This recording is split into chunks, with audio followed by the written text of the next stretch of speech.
So actually, CIPFA has over 100 years of working with data. So what we've done is we've worked with local authorities over that period to build a really comprehensive and independent source of data about local government, but also about other sectors of the public service in the UK.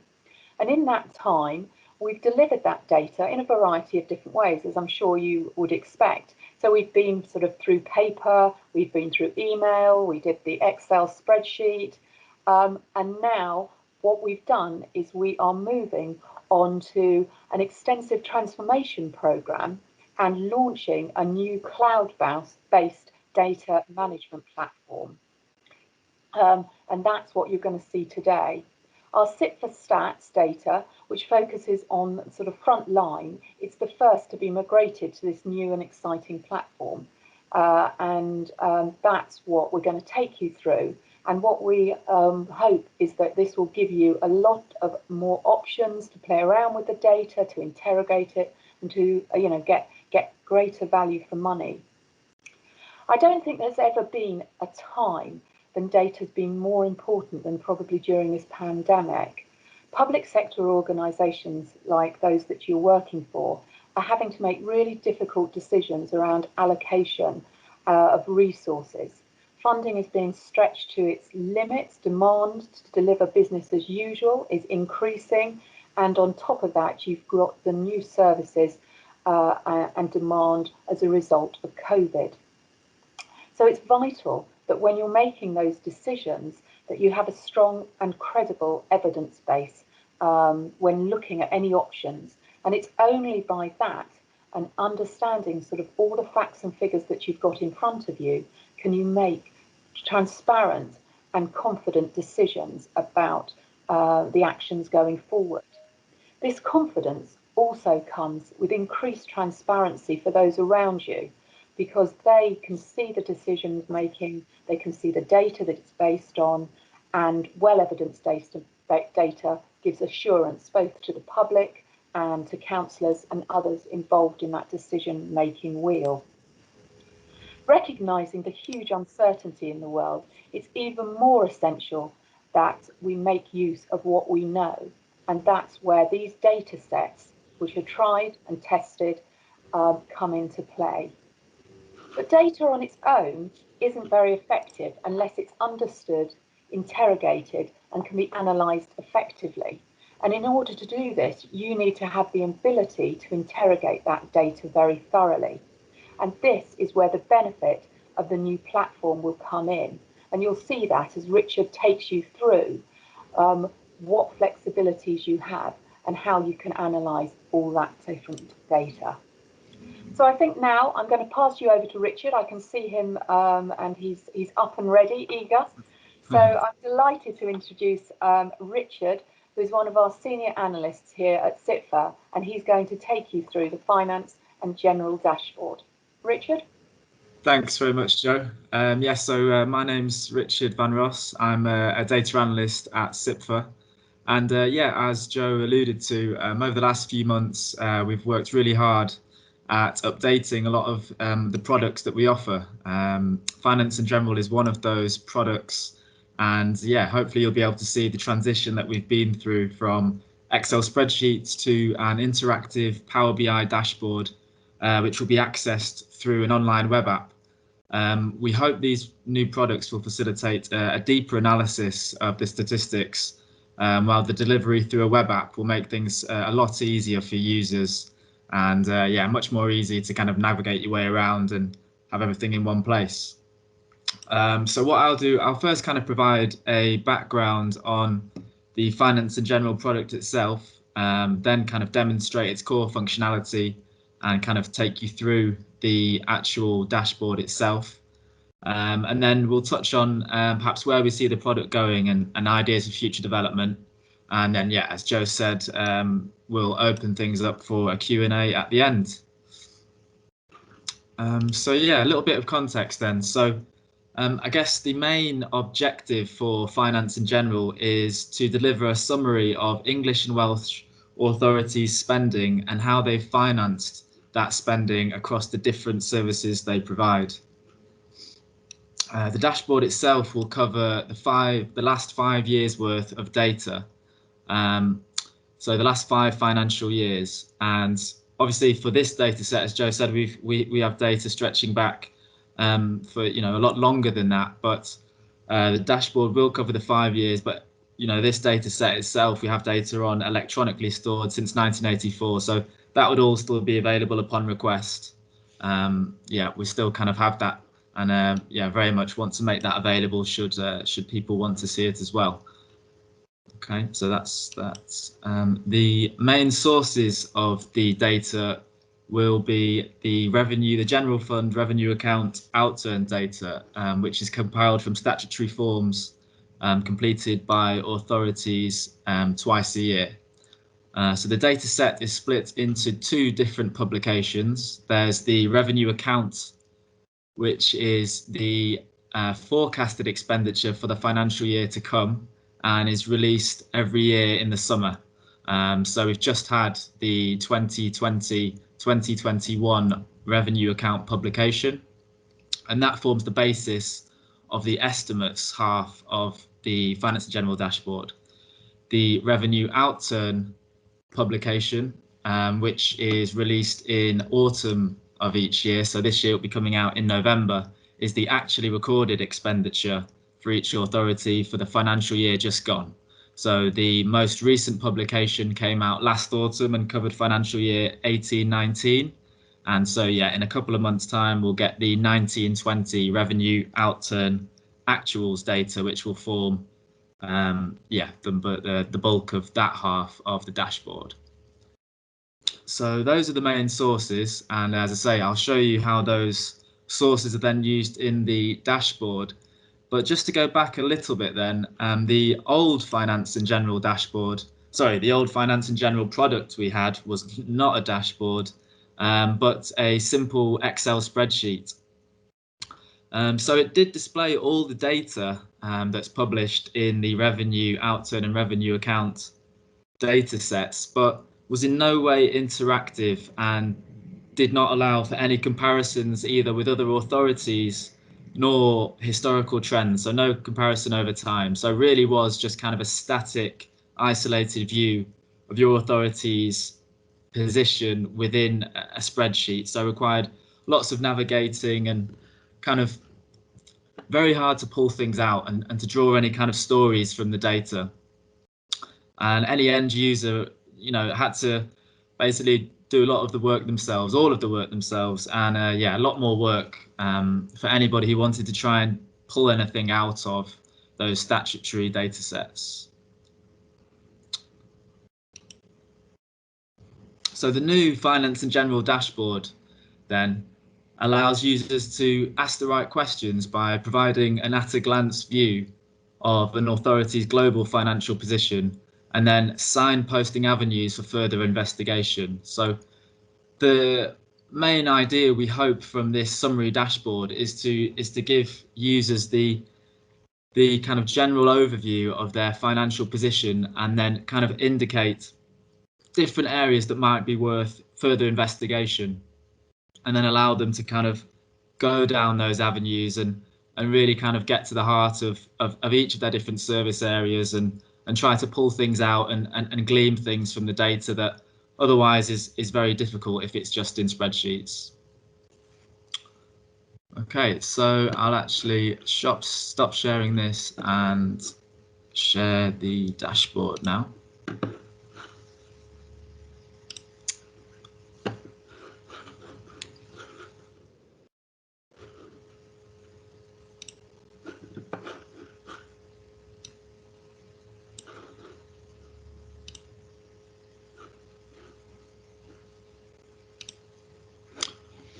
Okay, so hopefully that's appeared on your screen now.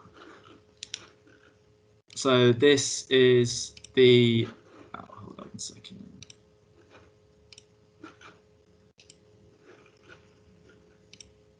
Sorry. So this is the guidance tab, which is the first thing you'll see when the dashboard is loaded from the web app. Now in the web app, the Finance and General dashboard sits within the general finance pipeline of products that we have. So within that pipeline, you have other products such as local authority assets, capital expenditure, and treasury management. Finance in general sits in there. And once you've accessed that pipeline, you'll go through to this guidance tab. So you'll see that it's got a number of different divisions within it, and we'll be concentrating on the summary aspect of the dashboard today. I'll elaborate on the analysis and where we kind of hope to go with the dashboard in the future. And then you also will see that you have the ability to export and share the data and the visualizations, as well as providing feedback to us here, and also manage who within your organization gains access to the dashboard. So in the top right hand corner, you'll also see you've got the ability to reload and full screen the dashboard. So we'll go into full screen now. So the guidance tab will, amongst other things, give you instructions on how to make the most out of the dashboard. So one of the key things will be the ability to select and filter different authorities. You'll also get kind of notes on the statistics and kind of details on where the statistics came from, all the source data. At the bottom of the dashboard in general, sorry, we also have the 4 different divisions of the dashboard. So as I explained earlier, there is the dashboard will cover English and Welsh authorities, and the 4 different tabs represent revenue outturn, so English actuals and revenue outturn for Wales, Wales actuals, and then the revenue accounts for estimates for both countries. So let's have a look at the summary dashboards. So these are the main landing pages for the Finance in General dashboard, and each of these tabs are more or less the same. They have the same general structure, and there are slight differences depending on the different data sets. So let's take a look at England estimates. So let's load up some data. So as I kind of touched on in the guidance, it gives you an explanation of how to use the filters, but it's all very self-explanatory. So here you press show filters, and let's take a look at Bristol to start, and we can have a look at, here we have all the different types of authority, so we can compare by different type of authority and also by region. So let's have a look at Bristol against other English unitaries in the southwest. So once you've picked your authority, who you want to compare against, sorry, I'll just do that again. So let's do southwest.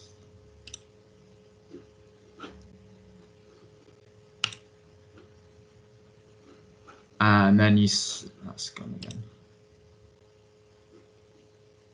There we go. Sorry about that. It's a little bit slow when run through Teams, but there you go. So this is the this is the list of authorities that you'd be compared against, and then you select your year.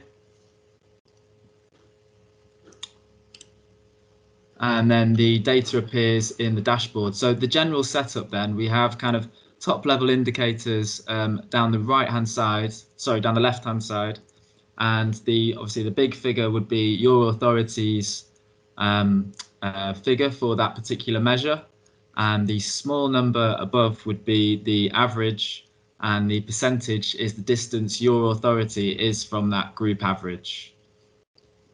So you can see we have these different indicators here, and if we hover over one of them, then we get a tooltip basically describing what that measure consists of. In the center of the dashboard, we have net expenditure by service area. So these service areas are listed in the order that they are given in the publication. So each of these can be followed through to the data set as well. And on the right hand side of the dashboard, we have the comparisons. So if we select a service area from the center, then these graphs on the right hand side are populated. So the top one of these is a historical trend line. So here we have the 5-year trend from 2016 to 2020.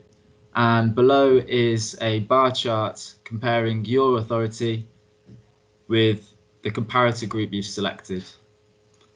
And this can be sorted. So at the moment, this is sorted according to alphabetical order, but if we want, we can sort by value as well.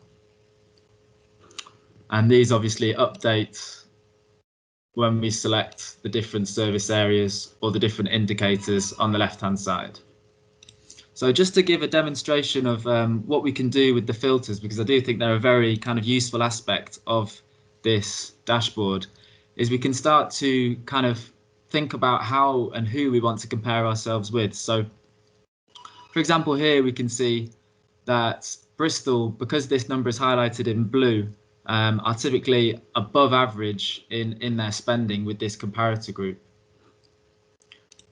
So we can go back to the filters, and if we wanted to try and kind of compare the authority with one that perhaps had a similar level of spending, instead of using type and region, we could look at the nearest neighbours, for example. And the nearest neighbours is a model that has been developed in CIPFA, which uses 41 different socioeconomic factors to identify the 15 closest authorities to you using Euclidean distances. So it uses different factors such as population and the makeup of the authority to, instead of types or different areas of the country, to kind of assess them all and see who's your statistical neighbour rather than any other metric.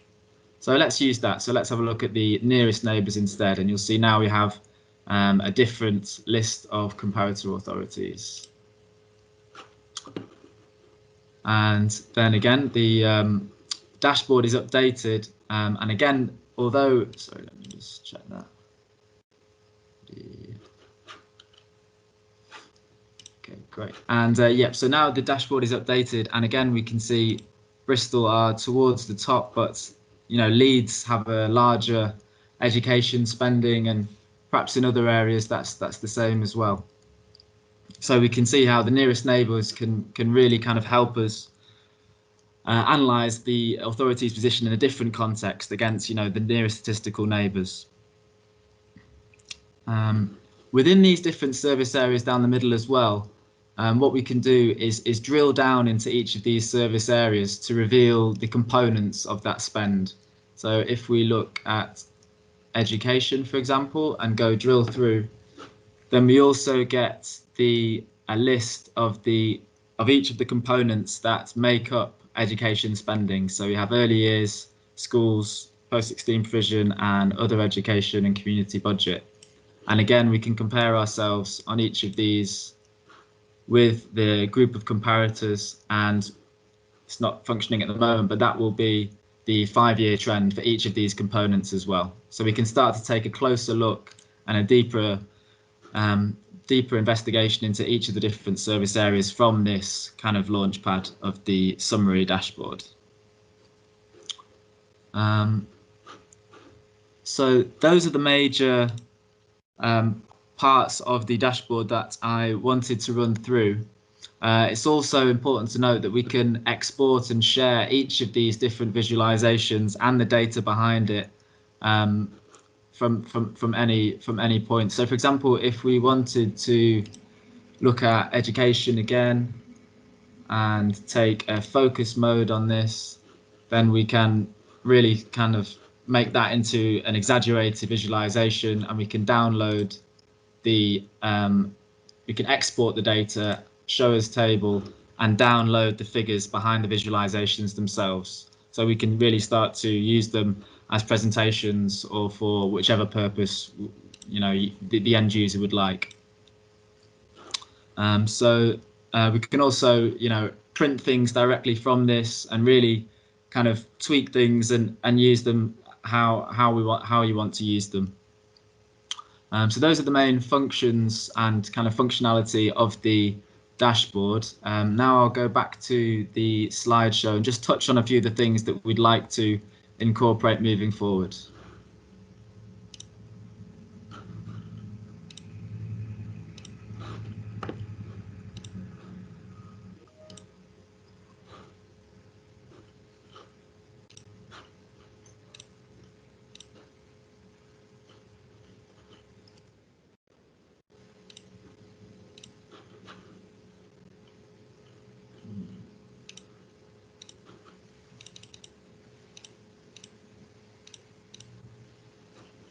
Okay, I'll just share my screen again.